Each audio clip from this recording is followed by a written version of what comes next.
Justice. What does justice mean when we look honestly at the African American experience? And to do that, we can't start here in the present without remembering the past, because the present is the past, still alive in us, still shaping how we live, how we treat one another, how we imagine what is possible. From the first enslaved Africans brought here in chains, to the long night of slavery, to Jim Crow, lynching, redlining, mass incarceration, this nation has built itself on the denial of Black humanity. And that denial has a name: anti-Blackness. It is the lie that says Black lives are less worthy, less capable, less human. And that lie did not disappear with the Civil Rights Act. It still lives inside hearts and minds today.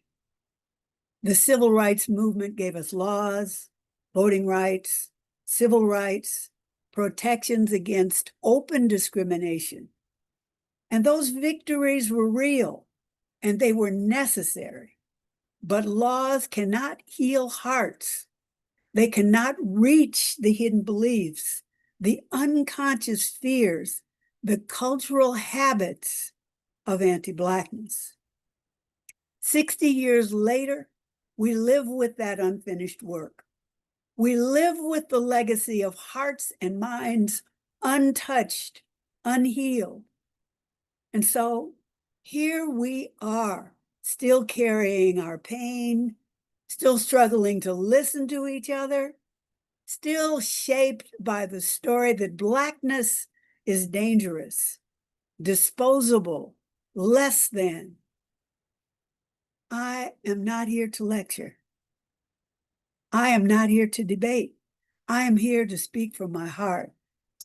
I know this truth in my body. I know what it means to live in a country where anti-Blackness defines the ground beneath our feet. And I also know this: we cannot legislate our way into healing. We must feel. We must learn to hear one another, to examine our own hearts, our own minds, and to speak honestly about what we find there.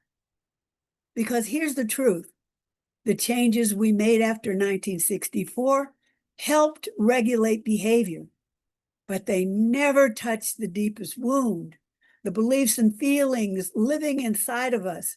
And without that change, we are losing our humanity. We see it every day in our violence toward each other.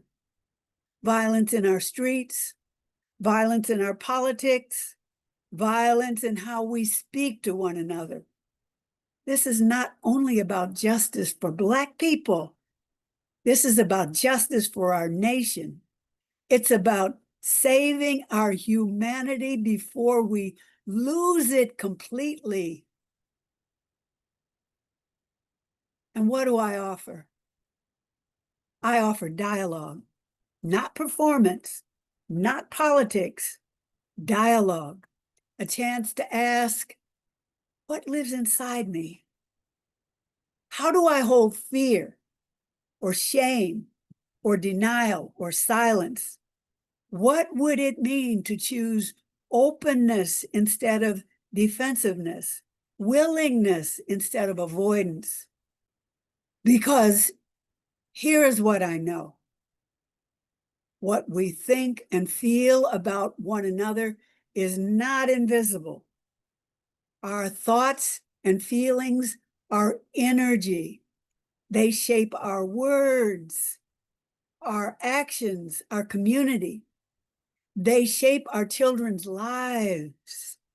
When we think of others as dangerous, less than, disposable, that reality shows up in our world, in the systems we create, in the families we raise, in the violence we inflict.